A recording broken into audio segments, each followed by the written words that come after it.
The MCU works in a lot of tones: action, tragedy, and comedy. It's a delicate balance, one that these unseen bloopers totally threw off course.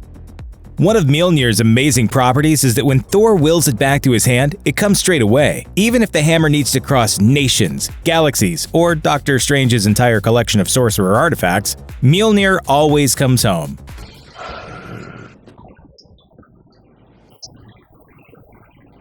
Sorry. Unfortunately, Mjolnir's fantastic abilities are one thing, and the properties of Thor Ragnarok's props are another. The Blu-ray's gag reel proves that either someone off camera wasn't very good at throwing, or the cast just isn't very good at catching.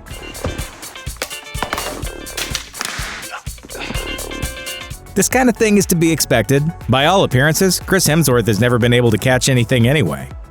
Thor Ragnarok included some fantastic leading female characters. Cate Blanchett turned in a fun and utterly vicious portrayal of the lead villain, and Tessa Thompson was funny, believable, and badass as Valkyrie. He's mine.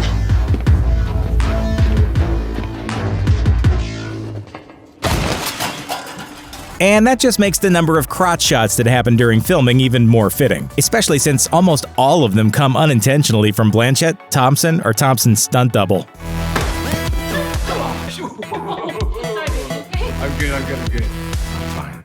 You may be familiar with the story that while filming lightsaber duels in the Star Wars prequels, Ewan McGregor had to make an effort not to make his own lightsaber sounds. To begin with, it was quite difficult not to make the sound. Yeah. And also when it goes away, because it makes that nice shh noise when it goes down. Well, apparently, it's not as uncommon as you'd think. The Ragnarok gag reel shows us a number of shots when Cate Blanchett had to stop because she realized she was making comic book sound effects.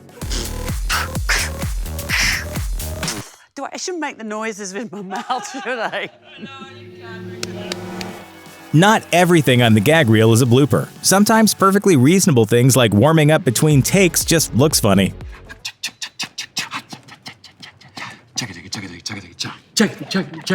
Hey! They're not playing to the camera or making any funny mistakes. They're just making sure they don't pull a hamstring when they pretend to be super people for a couple of minutes. No harm in that. Maybe it's a side effect of the Avengers' escape from Sakaar through the Devil's Anus. Or maybe director Taika Waititi took the bottomless mug of beer from the Doctor Strange scene and passed it around the cast and crew every day. But for whatever reason, no one in the cast of Thor Ragnarok seemed to be able to stay upright for more than a few seconds at a time.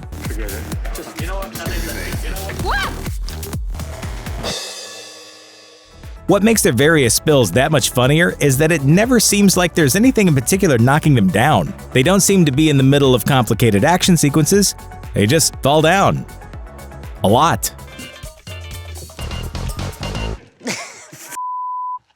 While Chris Hemsworth and Mark Ruffalo don't have the same chemistry going as Iron Man and Hulk did in the Avengers, they've got their own buddy feel in Thor Ragnarok. Though it's definitely more odd couple. I smashed you. Yeah, sure. Baby arms. What? Baby.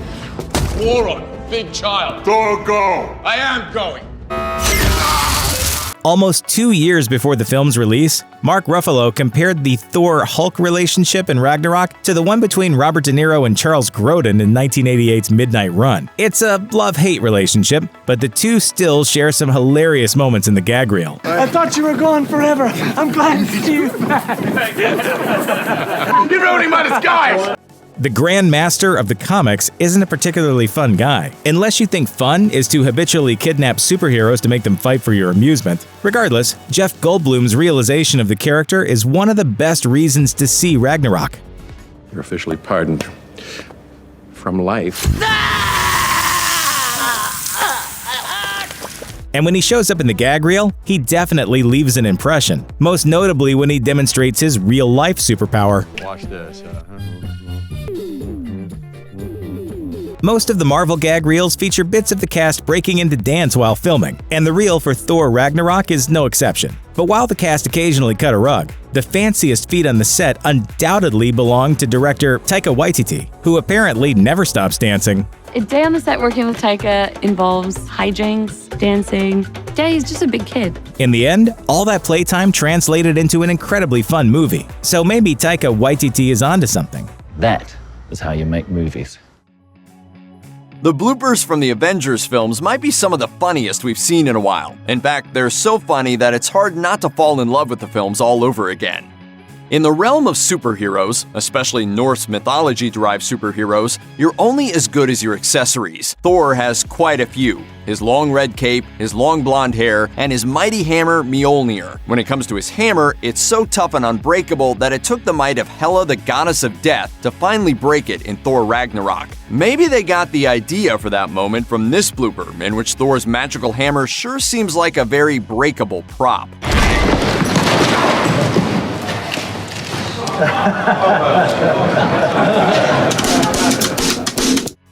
One of the few things as iconic as Thor's hammer in the MCU is Captain America's shield. It's about as classic as superhero equipment gets, and it's so powerful that Cap routinely busts through walls and locks with it. Unfortunately, the real prop shield they use in the filming is a lot less useful than its fictional counterpart.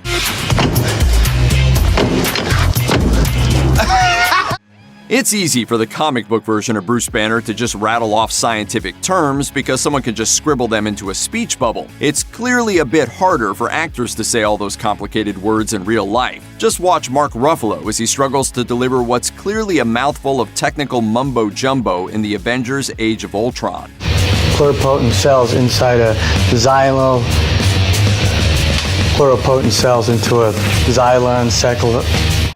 In a deleted scene in Iron Man 3, Trevor Slattery successfully passes himself off as a Russian over the phone, which leads to Colonel James Rhodes asking him to try out a number of other voices. It's really just a chance for Academy Award-winning actor Sir Ben Kingsley to display his acting ability and dialect talent, because he can handle every suggestion actor Don Cheadle throws his way. You're a Jamaican guy. I come from Jamaica.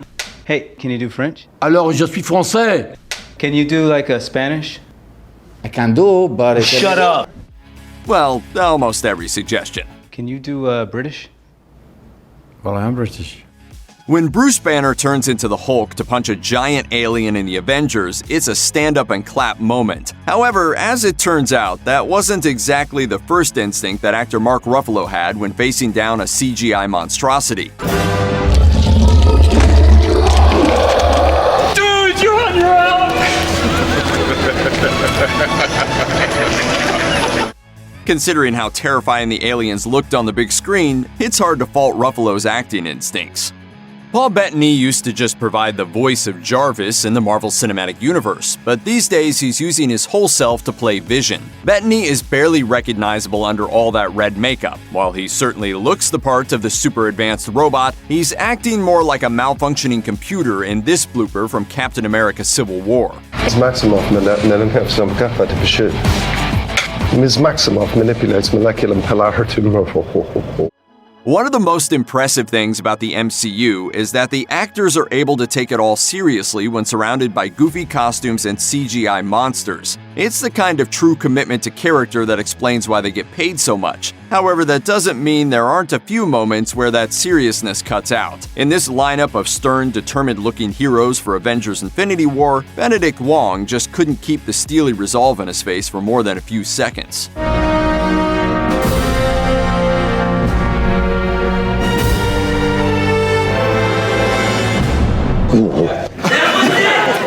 Spider-Man Homecoming included one of the most memorable cameos in MCU history, when Chris Evans' Captain America pops in via green-screened video to deliver some corny educational advice to the students of Peter's high school.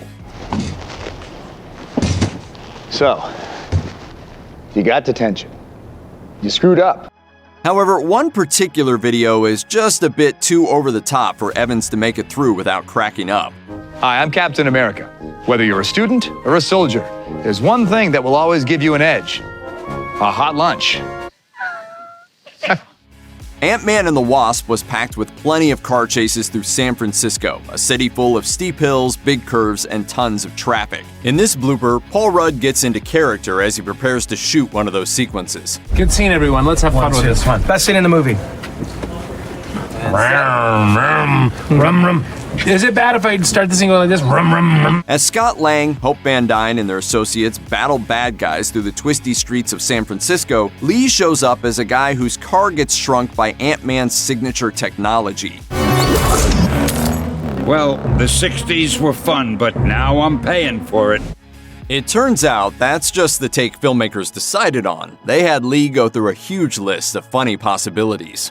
Oh no, my sandwich was in there. Well, at least now I'll be able to park in San Francisco. The two Ant-Man movies are pretty much the funniest of all the MCU standalone flicks. The casts of both feature performers with a knack for comedy, including Walton Goggins, Michael Pena, Randall Park, and Judy Greer. Even so, it's a pleasant surprise for viewers to suddenly encounter Tim Heidecker, a comedy innovator known for his bizarre, boundary-pushing work on cult TV favorites like Tim and Eric Awesome Show Great Job. In Ant-Man and the Wasp, he plays the leader of a San Francisco Bay boat tour guide. Some of Heidecker's best lines were unfortunately left for the blooper reel, though. I freak for whales. I've loved them ever since I was a kid. I'm not trained really in biology or knowing anything about them. I've memorized a couple of facts, but I couldn't go deep. Black Panther is a crowning achievement in filmmaking, and it also gave the world one of the all-time great movie catchphrases. It even makes an appearance in Avengers Infinity War. Wakanda forever! Since Black Panther's release in early 2018, millions have flashed each other the crossed arms salute. By now, everyone knows how to say Wakanda correctly, but during the film's production, a few cast members had trouble getting it down. In this clip, neither Martin Freeman nor Danai Gurira are confident in their ability. That thing that was on your arm is from Wakanda? Wakanda? Wakanda won't. Doctor Strange was a harder sell than your typical superhero movie. After all, Dr. Stephen Strange's powers come from an ability to connect with the worlds of mysticism and magic. To effectively ground that in reality, the filmmakers required the services of an actor with extensive classical training and an impressive resume full of award-winning dramatic roles. That actor? Benedict Cumberbatch, who earned widespread acclaim for his work in Sherlock and The Imitation Game. But who knew that Cumberbatch could be so silly? Underneath all the pomp and circumstance, he's just as goofy on set as a wacky comic actor. Judging from this blooper reel, he's especially down to get down, breaking into dance routines while filming his scenes.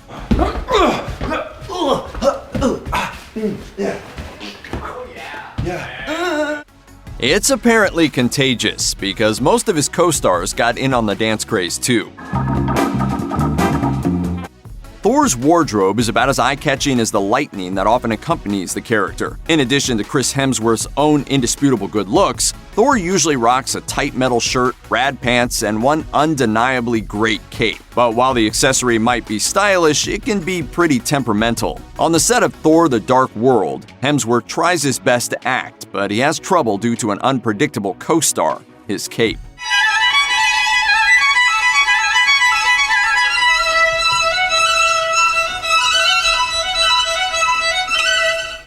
Science fiction films and superhero movies are full of mythology, backstory, and their own sets of rules. Iron Man 3 is a sci-fi film as well as a superhero movie, and it's got a lot of specific words and jargon its actors need to clearly and slowly deliver, so the action around them makes sense. It's a delicate balance to nail the terminology that's been part of a comic or cinematic universe for years, so it satisfies both hardcore and new fans alike. That's why Marvel and its filmmakers hire top-notch talent to deliver the written lines. Actors like Robert Downey Jr. have the training, skill, and talent necessary to say all the technical talk in a believable way. Still, sometimes it's hard to get those words out, because even for an actor of Downey's caliber, there's a lot to remember. In Iron Man 3, Tony Stark has to recall his various super suits. There are a lot of them, and in this blooper, Downey Jr. needs the assistance of the Heartbreaker armor to help out the armor whose name escapes him. Heartbreaker, will you help? What's his name? Red Snapper. While the MCU movies enjoy a lot of cast overlap for their various superheroic characters, Black Panther came out of nowhere to introduce many fantastic characters to the Marvel Cinematic Universe. It also had the added benefit of making huge stars out of the actors and actresses who portrayed them. Chadwick Boseman had attained some fame after playing Jackie Robinson and James Brown in 42 and Get On Up, respectively, while Lupita Nyong'o achieved her breakthrough with 12 Years a Slave. Now they're A-listers thanks to their roles at the top of the cast of this superhero action blockbuster. Danai Gurira established a big screen career for herself beyond her role as the katana-wielding Michonne on The Walking Dead. But in this blooper, she's quickly and effectively upstaged by yet another breakout MCU star, a goat. I know you have found something. A sense of peace. Okay, now you are going too far now. You think walking and chewing gum at the same time is hard? Try walking and talking. Sure, it sounds like something you do every day, but as actors Michael Rooker and Tom Proctor prove here, it's not always as easy as it seems. He was cargo, and you guys going soft on him. You walked us right off the set. Yes, I did. Come on, and I'm going to do it again. In the theatrical ending to the first film, Chris Pratt's Star-Lord uses the threat of a dance-off as a diversion. But in this awesome outtake, Lee Pace's bad guy Ronan the Accuser accepts the challenge, leading to the epic showdown we've all been waiting for. It's on.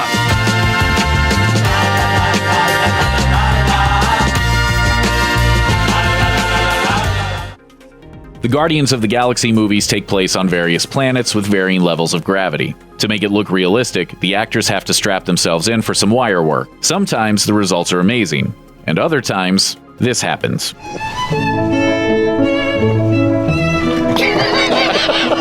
think we got it. Groot and Rocket Raccoon are the result of the combined magic of CGI, the voice work of stars Vin Diesel and Bradley Cooper, and motion capture. And thank goodness the movies used real-life human stand-ins for the Tree Man and his Trash Panda buddy, because how else would a blooper featuring these two characters even be possible? I told you you can't fence. Okay.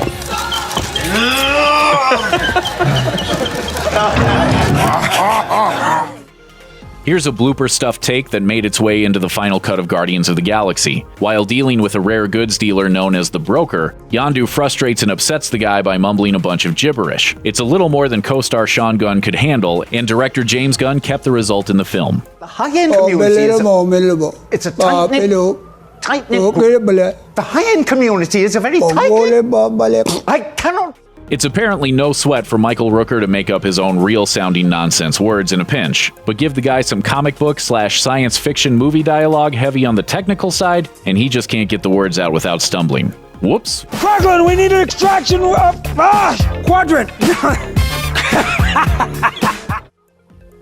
Prior to joining the Marvel Cinematic Universe, Lee Pace worked primarily as an actor in more straightforward dramas. Those roles didn't necessarily prepare him for the bonkers role of Ronan the Accuser, as this blooper of Pace struggling to nail the role shows. Wait, one more time, what was that? Wait, so, then turn? Today, power becomes the only law. Wait, that's not right, is it? Finally, the encounter between the Guardians of the Galaxy and the alien ruler Aisha drives much of the conflict in the second film. But it could have all gone very differently if Star-Lord had gotten his way. He didn't, but at least the effort left us with this amazing gem. I personally control half the DNA by doing something I call doinking.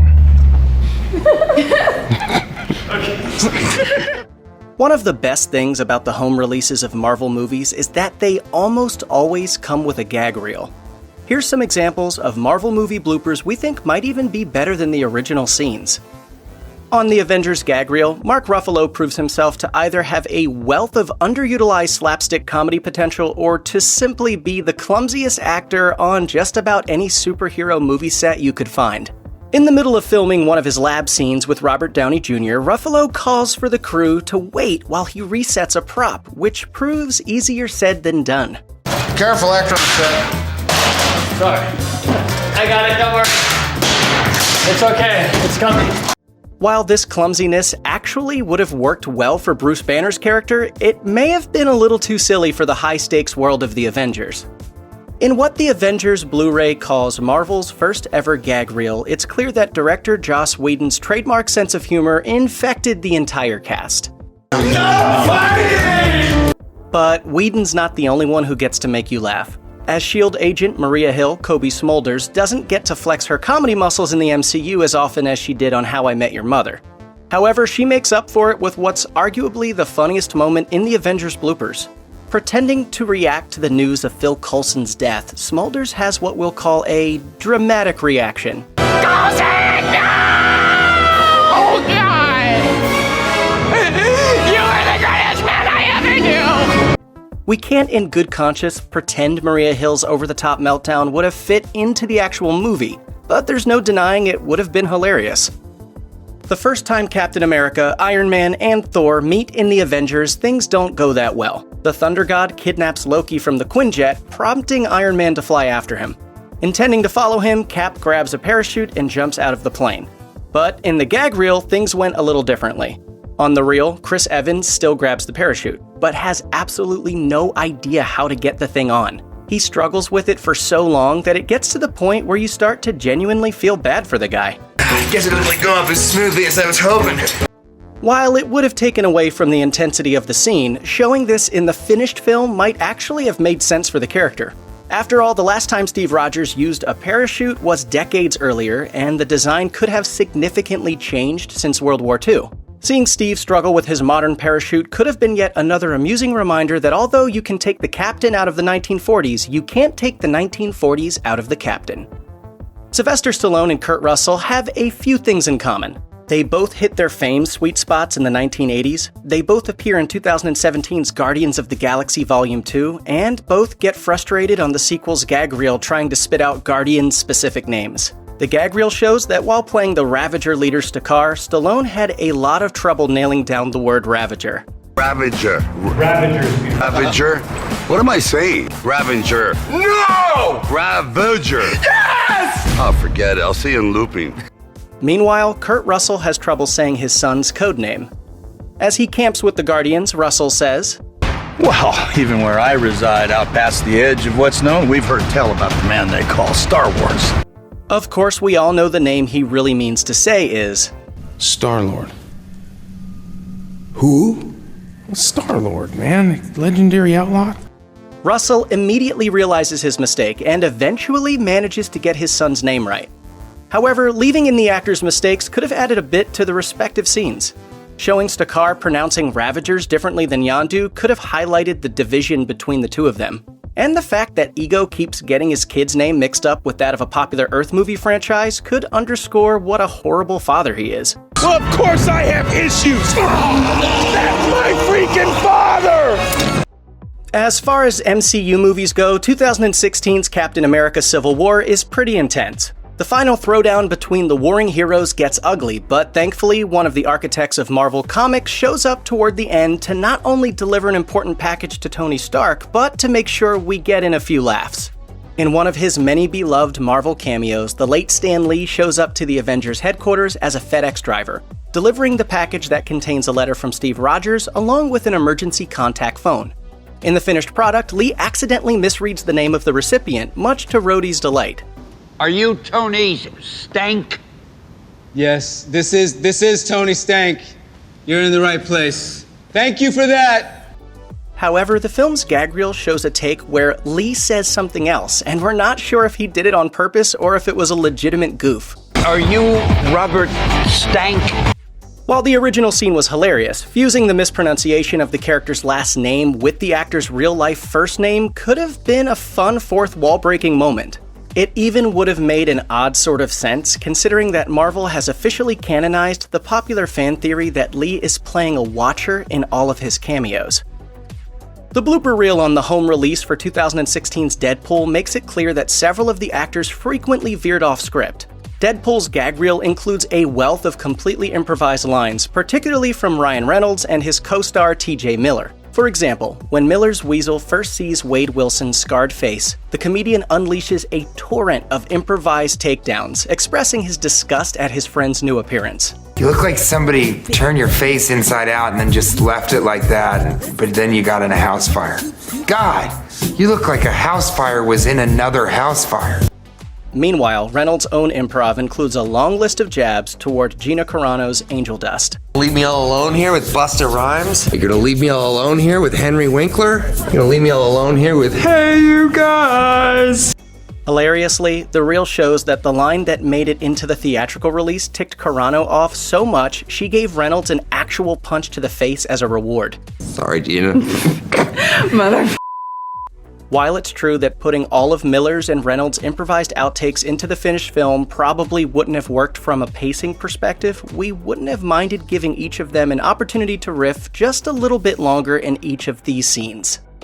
One of the most delightful parts of 2018's Deadpool 2 is Wade Wilson's corrective time romp during the mid-credits scenes. Deadpool uses Cable's repaired time travel device to save his girlfriend and his X-Force teammate Peter, prevent the making of the 2011 film Green Lantern, and cut short the action of 2009's X-Men Origins Wolverine. But while Negasonic Teenage Warhead has a surprisingly easy time fixing the device, Deadpool has a tough time grabbing a hold of it. On the gag reel, we learned that it took Ryan Reynolds at least 4 takes to catch the device without dropping it. Considering how ridiculous the Deadpool films tend to be, we can't help but wonder if the main character repeatedly fumbling the time travel device might have actually played well in the film. Maybe Wade could have even capped the moment with his signature slogan. Maximum effort. In Spider-Man Homecoming, Tom Holland's Peter Parker has a full and busy life. In addition to superheroics, he's got to juggle homework with a spot on his school's academic team, not to mention working as an intern at Stark Industries. In one scene, he tries to talk his way out of an upcoming academic decathlon, and his advisor won't take no for an answer. Peter sputters off a list of his responsibilities, and it turns out that responsibilities is something of a trigger word. It's the crux of a Spider-Man mantra, after all. When he flubs a line, he can't help but break character, give a right turn to the camera, and recite the phrase predecessor Tobey Maguire made mainstream. Stark and my internship, I got a lot of responsibility with it. With great power comes great responsibility.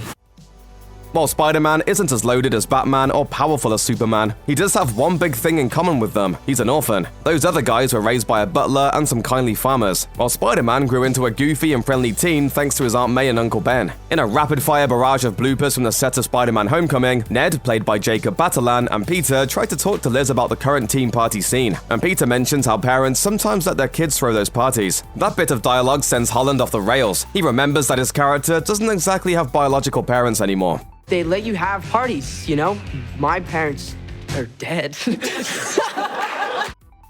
Part of what makes Spider-Man such a great character are the differences between the bold superhero and his mild-mannered alter ego. Spider-Man is Peter Parker, of course, but they're also total opposites, at least to the casual observer. For example, Spider-Man glides through the air with the greatest of ease. Peter Parker, on the other hand, is a gangly and timid teen who's not quite comfortable in his own skin. In Spider-Man Homecoming, the actor meant to embody both Peter and Spider-Man really nailed Peter Parker's awkwardness. Tom Holland is almost too deep in character. The actor apparently tripped, slipped, and stumbled quite a lot during the making of the movie.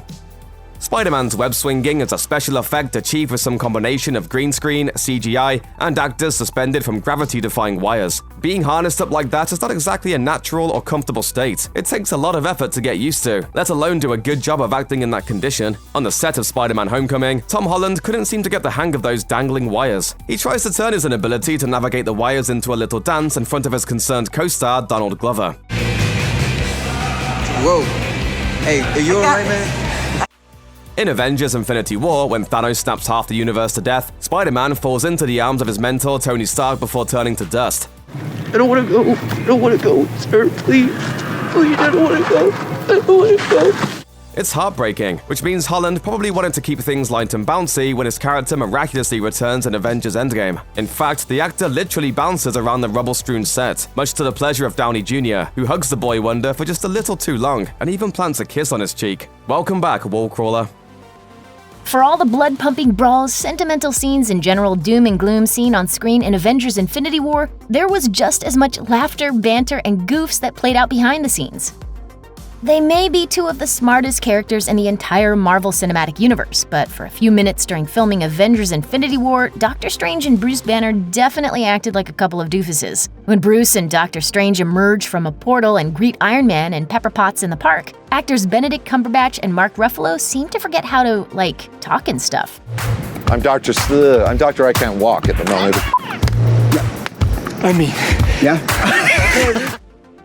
Anthony Mackie's Falcon wasn't as major a player in Avengers Infinity War as some of the other superheroes, but a lack of narrative influence doesn't equate to a lack of quality bloopers. During the battle in Wakanda, Falcon soars through the sky to take down the Black Order and the Outriders. Between takes, Mackie made sure to paint a great mental picture for everyone of what his scene would look like when the movie was finished. Flying about 80 miles an hour. Just a big chocolate missile. When shooting another portion of the Wakanda battle, Mackie had another important acting moment, this time with co-director Joe Russo. Hey, Russo, you want me to go Jamie Foxx on this one? Oh, everybody put on your sunglasses. Denzel's coming out. And that wasn't the only time Mackie discussed his acting process between takes. During the film's intense final sequence, Falcon rests slumped on the Wakandan forest floor. It's a heartbreaking moment for viewers. Turns out it's because Mackie was channeling his Infinity War co-star Don War Machine Cheadle for inspiration. I'm going full Cheeto on this take. Oh, don't give him full Cheeto. Full Cheeto. Nearing the third act of the film, Black Widow, Bruce Banner, Captain America, Scarlet Witch, Falcon, War Machine, and Vision all travel to Wakanda to visit Shuri, the genius younger sister of T'Challa, who's known for advanced technological creations like the latest version of the Black Panther suit. The group hopes that Shuri can safely and successfully remove the Mind Stone from Vision's forehead, and that they can destroy it before Thanos seizes it and uses it to power the Infinity Gauntlet, snap his fingers, and kill half the universe. Once in the lush, futuristic country, the heroes wind up preparing to battle the purple-muscled despot, with Black Widow joining the fight inside a ship alongside Wakandan warriors and members of the Dora Milaje. Like so many scenes throughout the film, this sequence was shot in front of a green screen, but also required the use of a machine to simulate real wind whipping past, and the machine kind of worked a little too well, both in this scene and in one starring Elizabeth Olsen as the Scarlet Witch from earlier in the film. Because you're worth it. If they ever get tired of acting, Johansson, Olsen, and the rest of the Infinity War cast could totally do shampoo commercials instead. Brie Larson carried the weight of Captain Marvel on her shoulders and spent months preparing to play the high-flying heroine as best as she possibly could. She devoted hours of her days to working out in the gym, stuck to a strict diet, and even visited the US Air Force Academy for some up-and-close personal priming. But when Larson acquired all that newfound strength, knowledge, and know-how, she apparently lost an important basic skill. Multiple times during filming, Larson got mixed up on the direction she was supposed to go and what she was meant to do with her body. Where's my other hand supposed to go? I don't know. Larson again gets directionally confused while filming a fight scene with Talos actor Ben Mendelsohn, who also could have used a helping hand in the blocking department. The two rehearsed their tussle one way, but when they got in front of the cameras, everything was backwards. Other side! Get on the other side! I know we rehearsed it this way, but it's this way now. Because the best things come in threes, Larson tops these shenanigans off by barreling down a hallway, before realizing that she's running in the wrong direction.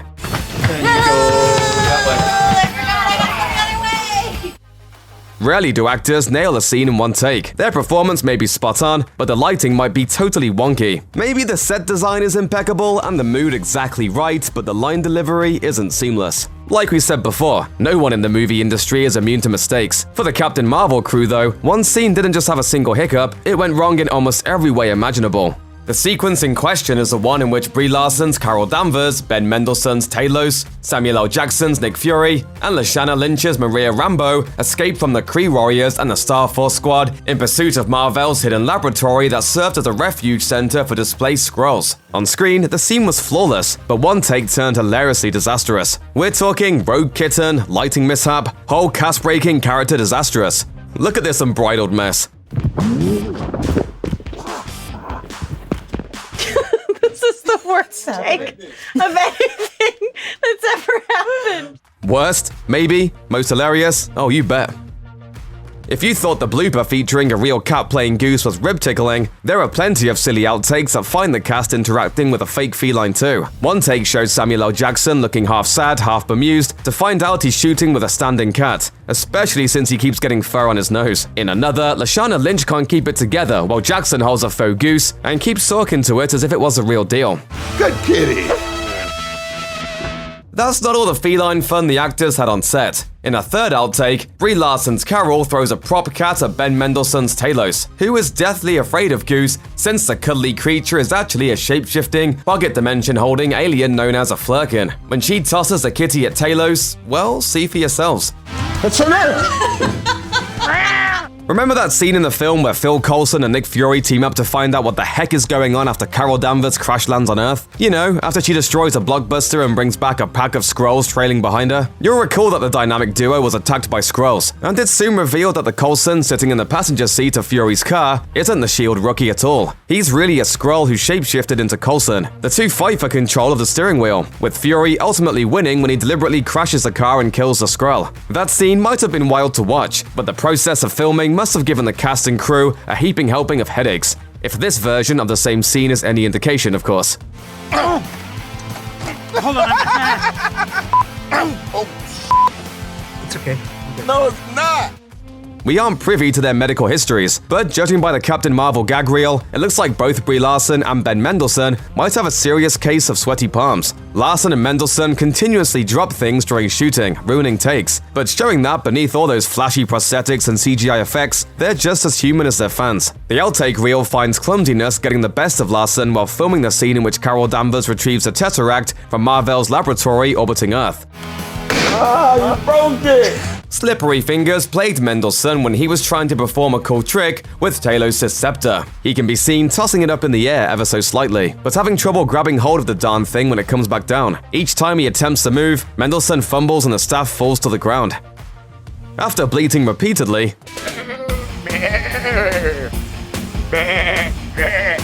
and dropping his props over and over again on the Captain Marvel set, Ben Mendelsohn brought his silly streak to an end with a rousing rendition of the 1960s tune Release Me. Apparently because he was worn out from filming and just wanted to rap for the day, peel off his facial prosthetics, scrub away all his green scroll makeup, and relax. After he ends a take, Mendelsohn declares a dramatic tone. Thank you very much, good night. When no one answers back, he starts singing the opening lines of 1966 track popularized by Engelbert Humperdinck because why not?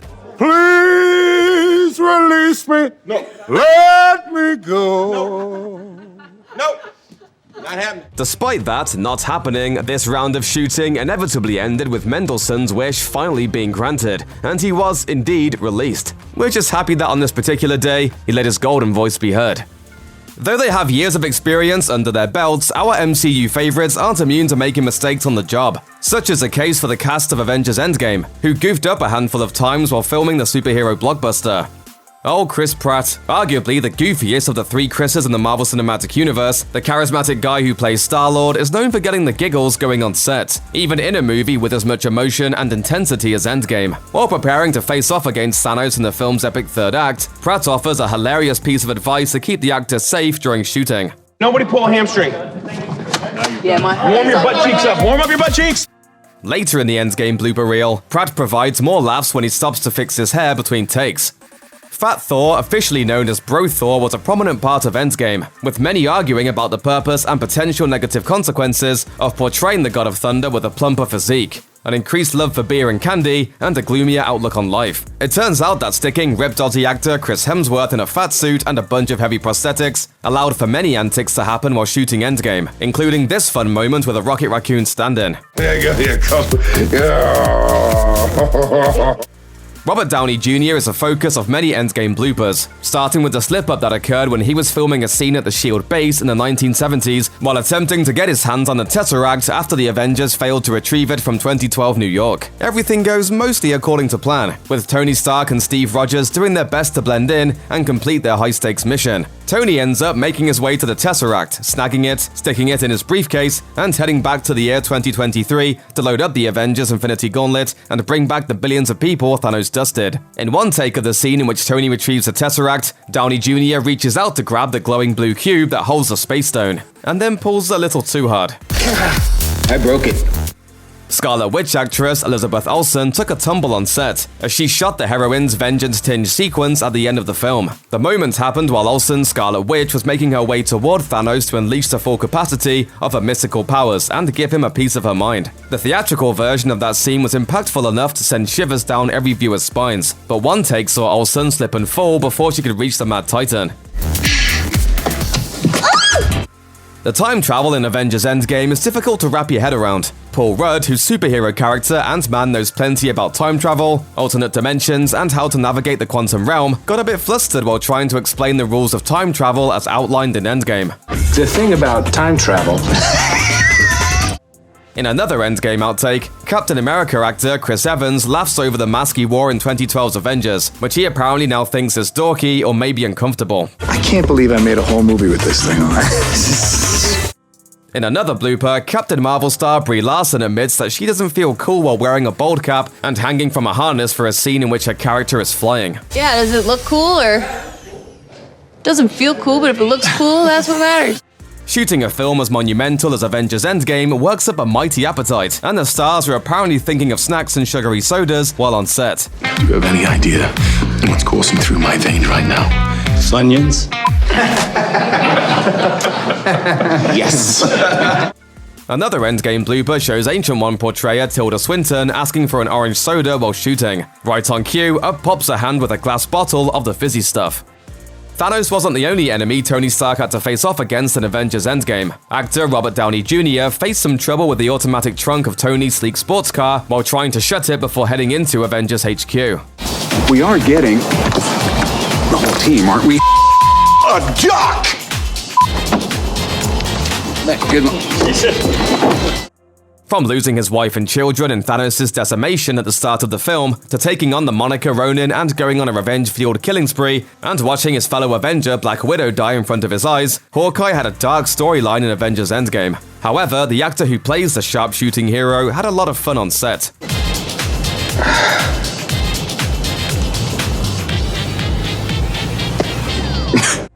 The Endgame blooper reel ends just as the Infinity Saga did, with Iron Man. Actor Robert Downey Jr. is the last face fans see in the collection of goof-ups, shown shooting the scene in which he returns to 2012 New York. Part of that portion of the Avengers time heist mission involved Tony Stark disguising himself as a law enforcement officer, responding to the chaos in Stark Tower. While filming that sequence, Downey Jr. jokes that every take he's delivered has been flawless and that he simply can't improve upon perfection. We know RDJ is just being silly, but there's some truth to his quip. His Iron Man was the hero who laid the foundation for the MCU, and without him, the Marvel movie world wouldn't be what it is today.